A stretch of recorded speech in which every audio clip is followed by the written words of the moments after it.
Okay, so here we are at final assembly for By Annie's Treasures and Trinkets. So for this, like I said in the previous video, I did use Kathy's binding hack, which I made a video for. If you just scroll down a few videos on my channel, you'll see it there. So I did use that on this bag. If you're not familiar with that, with Kathy's binding hack, basically what it is you, before you assemble your bag, you attach your bias binding to your zipper loop.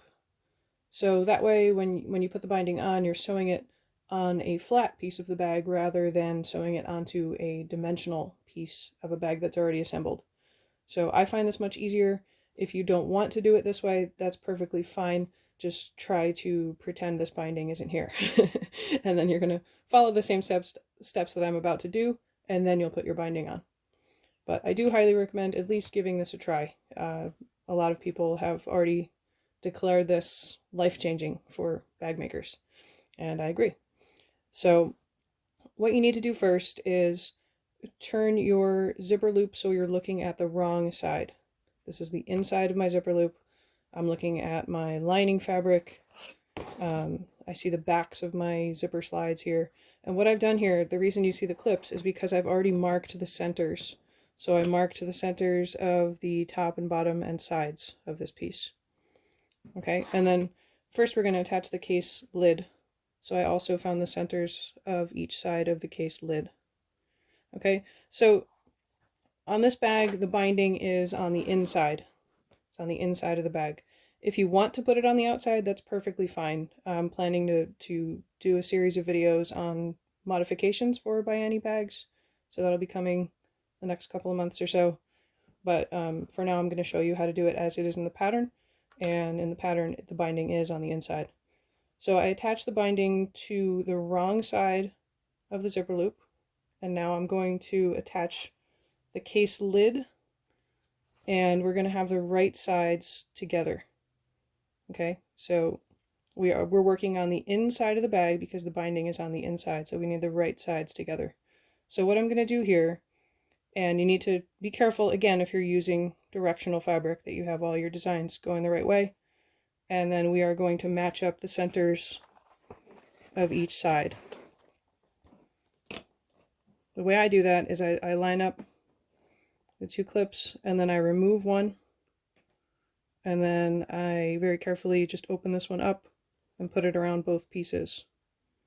And then I go ahead and match up the other three and do the same thing. Okay, so once you have those 4 points clipped together, you should have something that looks like this.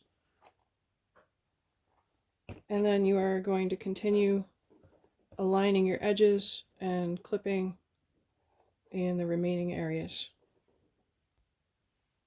Okay, so I have this clipped all the way around now. Should look something like this. When you look inside, you should see the right side of your case lid with the handle. And what you want to do now is take this to your machine, and you are going to sew this down with a 1/4 inch seam, accurate 1/4 inch seam. And when you sew it down, you want the inside of the case lid down on the bed of your machine, since that's the part that already has the curves in it. And while you're sewing, you're going to do your very, very best to maintain the 1/4 inch seam and to keep your seam allowance smooth and flat, especially when you go around the curves. The seam allowance needs to be flat. The rest of the binding and the material that's in the corner might bunch up. You might have to squish it out of the way. Just keep your seam allowance flat. I forgot to mention that if you used Kathy's binding hack, when you sew right now, you are going to sew along your previous line of stitching from where you applied your binding. Okay, so I've got mine all sewn down, and before I move on to the next steps, I just like to take a look inside and make sure there weren't any mishaps, nothing weird happening here, like bunching up or fabric folded down, you know. Make sure it all looks good from this side. Okay, I'm going to go double check mine, and then I'll be right back. Okay, if all looks well, what you do next is, if you used Kathy's binding hack, you're now going to bring the binding around your seam allowance and sew it down however you choose to do that, by machine or by hand. Okay.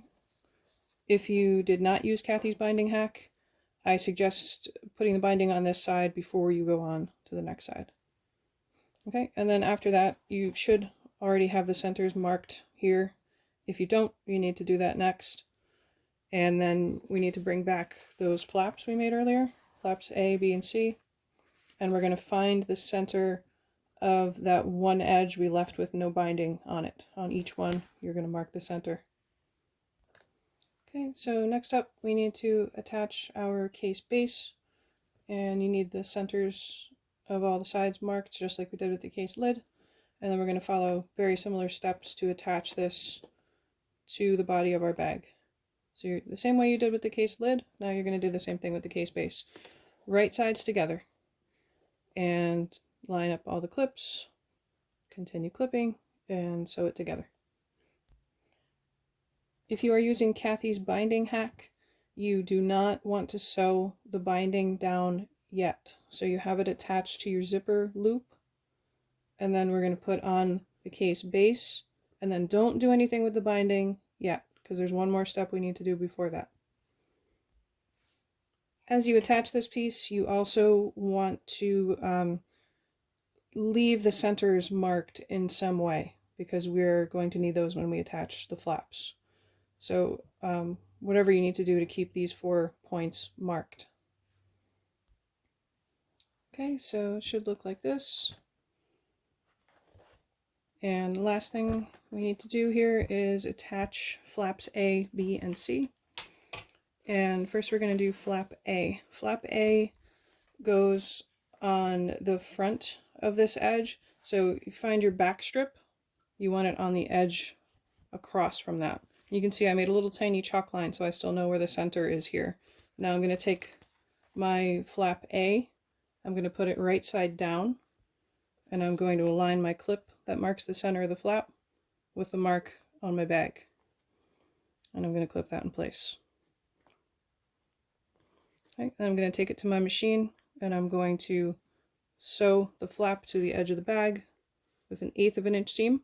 Use an 1/8 of an inch so that when you bring the 1/4 inch binding around, it covers your stitching line. Okay. So once you have that one sewn down, you can move it out of the way for a moment, and then you are going to attach flaps A and B to the sides in the very same way. Face down, match the center, and sew the flap down. Same thing with this one. And then if you use the binding hack, once you have the flaps sewn on, then you can bring the binding around and sew it down, whichever way you choose, by machine or by hand. Okay, so I am going to finish my bag off camera, and I will show it to you on Instagram, and I'll link my Instagram below in the description, and in the Buy Any Bag Makers group, of course. If you're not already in that group, what are you doing? You need to join. If you are interested in Buy Any Bags at all, even if you haven't tried one yet, you need to come join us. So I'll link that in the description as well.